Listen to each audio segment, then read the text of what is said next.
industrialization of food and energy production.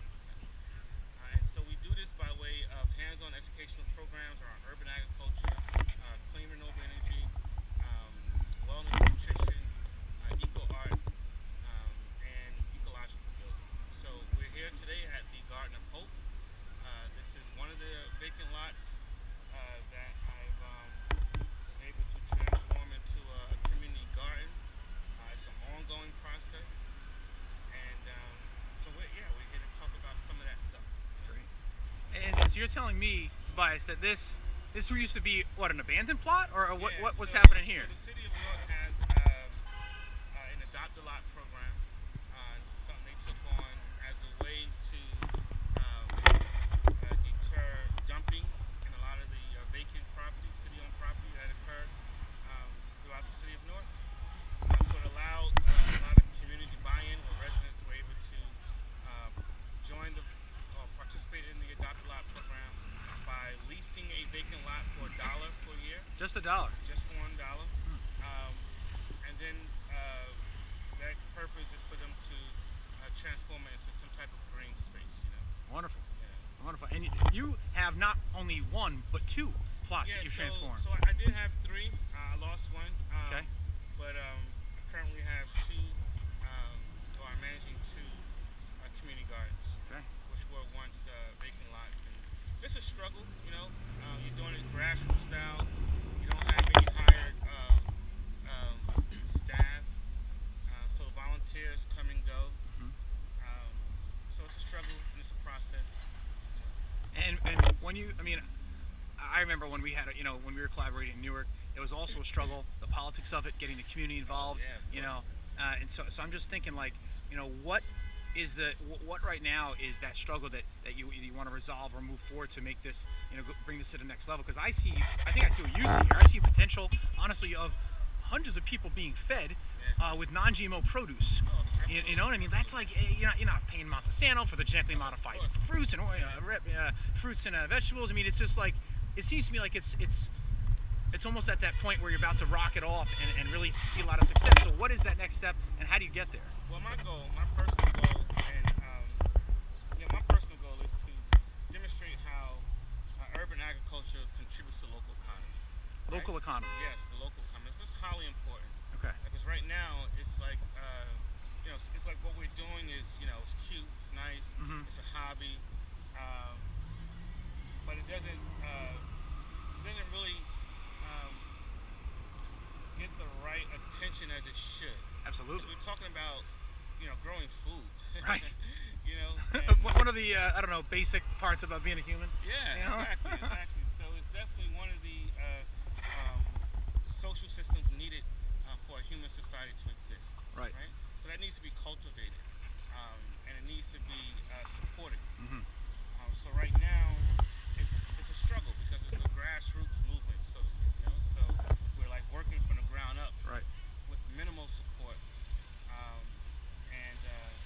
So again, so demonstrating how this contributes to the local economy Right. is my goal through social entrepreneurship. Social entrepreneurship. And when I hear you talk about, the lack of food deserts, food inequality, Yeah. we're not talking about, just places that are in urban or city areas. We're talking about, the flyover states. We're talking about in middle America, where Yeah. obesity is rampant, where a lot of these people, are from all colors, races, ethnicities. You're talking white, African American, Asian American, Yeah. Asian. I mean, every kind of, Indian, every kind of ethnicity in the world, if not in the United States, definitely deals with food insecurity in some way, right? Oh, You have the absolutely. massive slums in India, so I feel like I completely vibe with and agree with what you're saying, because, if you can make this an abandoned plot, as it's transforming into a green oasis where people can grow their own food, and they don't have to pay for it, or they pay minimal for it, you're building back community, you're doing things that are really changing lives. I just think that's phenomenal, and I don't know, it sort of shakes off the everyday monotony and the everyday, crap of life, where you're like, this is something I can get my hands around and help out and do something to give back, not only to myself, but to the people around me. Well, absolutely. So this is definitely, another way of empowering communities, giving people more access to healthy, fresh produce, Mhm. and also another thing, in addition to demonstrating how urban agriculture contributes to local economy.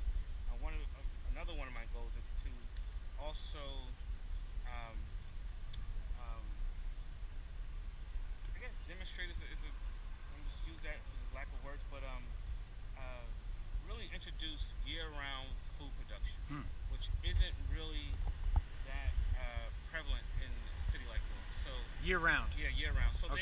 there is we do have a major corporation Okay. or company, Aero Farms, who have the largest indoor farming system going on today. Um, but that's just one, Right. So And that's in the city, Newark, New Jersey. that is in the city of Newark. The biggest city in New Jersey has Yep. the largest indoor farming year-round, 24/7, 365 farming. What do you call it? Industry or Industry, it is industry. yeah. So, yeah. Huh. You're right, absolutely Yeah. right. So, but we need to do this in various neighborhoods, Right. Right. So on a very community level as well, right? Right. So this becomes not just a community garden for outdoor growing, but also year-round food production, which introduces indoor growing methods such as hydroponics and even aquaponics as well. Right. And just hearing you talk, I think about the breakdown of quite honestly any large society. Not whether it's even Romans of the past or ancient, the kings and queens that lived in Africa or the current leaders in Asia or wherever it might be, in Iceland, Russia, wherever. Yeah. I think about the breakdown of this macro society, right? Yeah. You go from having people in a community where we had to work together, right? You and I had to get along because I'm going to see you tomorrow. And you're a person in my community, like literally, what does that mean? Commune, community, together, right? Yeah. So I think that we've lost that, and I think that you have these fractured ties that you're and many other people are trying to weave back together because you have massive Microsoft, massive Google, and all the good that they do, and massive Monsanto, and our very big government, which is great. But when you become so detached from the process and from your fellow man, your brother or sister, I think that really sort of hollows out a lot of our world. Yeah, so I'm glad you brought that up. So my approach to community gardening Right. is I don't assign plots. You don't what? I don't assign plots. Ah, I don't sell plots. Okay. I don't lease plots. I don't assign plots. and a plot for our viewers would be, a garden bed, so to speak. A plot. Garden bed, Okay. yeah. So that means that if I did, that means an individual will assign themselves or lease one of these garden beds for the season, Right. and they will be solely concerned about what goes on in that bed. Hmm. Then I provide them whatever resources they may need to sustain that particular plot For whatever X amount of dollars. for whatever X amount of dollars, Okay. right? So I don't Alright. take that approach All right. because I'm a 70s baby. So I grew up and I remember when my uncle, who helped raise my brothers and I, he would come out and mow the lawn. He would mow his lawn and the neighbors on either side of him lawn as well. And then the following week, a neighbor would return the favor, Interesting. right? So, and then our culture started to shift, whereas though we begin to be trained and conditioned to be concerned about our own property. Don't be concerned about what's going on with next to you. We're pulling the shades down, Right. blocking out the neighbors, not introducing ourselves to our neighbors. So when you do that, when you take that same approach to community garden, you support that same behavior of worrying about your own, not considering the communal space around you, right? So when people ask to participate in one of the gardens that I'm managing, I say you are welcome to any and everything that's being grown in the garden, but I ask that you help with the upkeep of everything that goes on in the garden. Right. Yeah, Not just the plot. sorry to interrupt, but this reminds me of certain villages and certain cultures. They'd have almost like this, the old phrase, it takes a village, right? Yeah, Comes sure. from, we all know, talking about multiple mothers, multiple fathers in a way, caring for the same kids in different villages. And if you look at the history of humanity, there are certain tribes that had literally that kind of premise, like literally, you're not just, my son, or I'm not just your son, you're the son of the whole community. That's why we should care for you. And I vibe with what you're saying, because you literally, again, you see with the massive incarceration in the United States, and thank God we have, Senator Cory Booker on our side fighting, day in and day out. You see this, you see the division of the people from that daily closing the shades, to not knowing your neighbor, to what's the food we're eating, to competing with the neighbors over who has the nicest car, who has the nicest this, and then it's like, well, what's this all for? Yeah. And you have this fracturing of the religious as well. where people, as you become Americanized, there's that secularism that comes in. You're like, oh, I don't have to go to church. So it's interesting that you're saying this, because I think about community, and I think about my identity, other people's identity, and I think about it comes down to community. And how can we create more? And the fact that they're all people that come in, will all share the beds, means you're not just going to be selfish and make yours the best one. Give it the most water, and make sure your lawn's the nicest, your kids are the smartest, they go to the best schools. We're all in this together. Like it turns people off from joining this community space, right? Because the first thing they start saying is, well, I don't want to do all the work and no one else is doing it. Right. So, but we benefit from the work of a lot of other people, right? So, I don't know. Anyone who expects 100 people in the community to come join a community garden is leading themselves up, or setting themselves up for some major disappointment. Right. You know anybody that's ever done that? Yeah, right. So when I go into the home and I flick on a light switch and the lights come on, I benefited a great deal from the work from the labor of others. Whenever I put the key into the ignition of the car and it turns on and it runs and it gets me to point A to point B, I've benefited dearly from the labor of others. Right. When I wear, clothes to keep me warm and shelter my body, I benefited greatly from the labor of others. So that concept of thinking of, I don't want to do the work of, for other people, that's not going to do work. It's like, well, who do you think, labor for everything you benefit from? Right, from automobile, from electricity, like you mentioned, from clothing, from the genetic engineering of the crops that we currently have. Whether it's splicing the DNA in some cases, or whether it's breeding specific crops to be more productive. I completely agree with you, and I think we lose sight of that, right? We do. We take for granted everything we have. We become these conditioned beings in a way. So I try to counter that with saying, well, how can we get people more interested, more engaged in the work that we're doing, and also how can we utilize technology in a way that it can free us up from this work being so labor intensive. Right. Yeah. Irrigation, genetic engineering in a positive way. And speaking of technology, I noticed you have a gorgeous mural back here. Oh and you see, I mean, this. Let's take a walk over here, because not a lot of urban farms, or farms in general, not a lot of urban farms have cisterns, and it looks like you have one over here, right? And you have, is that another one? Yeah, a couple of water tanks. So you have 2 water tanks, Yeah, a large cistern. Yeah, the goal is in the next couple of weeks is to have the entire garden run have drip irrigation system. Nice. Timers and sprinklers and all that stuff. So it kind of frees us up from having to do so much manual watering, which can also be a burnout. Yeah. So you're utilizing technology in that ideal way where it frees you up. I love hearing that phrase. It frees you up. That's the point of technology. Not to replace you, but to free you up. As it's supposed to. Right. So technology is an extension of the human performance.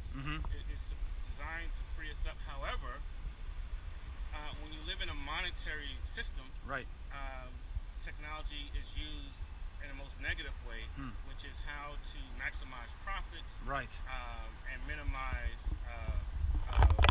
human labor. Right.